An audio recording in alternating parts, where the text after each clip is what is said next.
Salut tout le monde, c'est Lucas sur Solaris Japan, votre chaîne YouTube de review et unboxing de figurines. Et aujourd'hui nous allons vous faire la review de la figurine Lucy Bunny 1/4 de chez Freeing.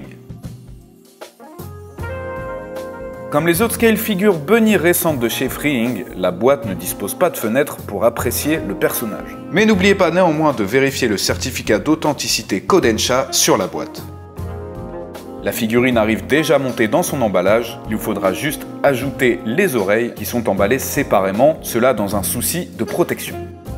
On a déjà vu le personnage de Lucy en cosplay de lapin, c'était dans le 3e OAV de Fairy Tail. Elle avait l'air plutôt timide, mais ici, Freeing lui a donné toute sa confiance. La pose est à la fois mignonne, mais elle met aussi en avant ses généreuses formes. Au niveau du visage, c'est très propre, même si les yeux ne sont pas sculptés. On a un petit effet gloss bien sympathique sur ses lèvres. Et au niveau de ses cheveux, on a même le droit à quelques petites nuances aux extrémités de ceux-ci.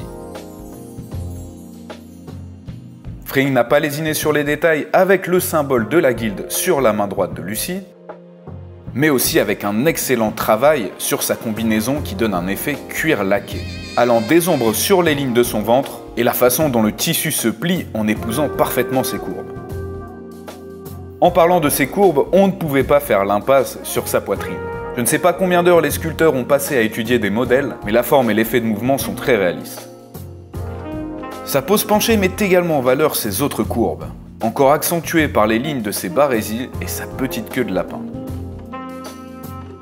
Enfin, la cambrure de son dos est accentuée par des ombres subtiles le long de sa colonne vertébrale et les pointes délicatement sculptées de ses omoplates.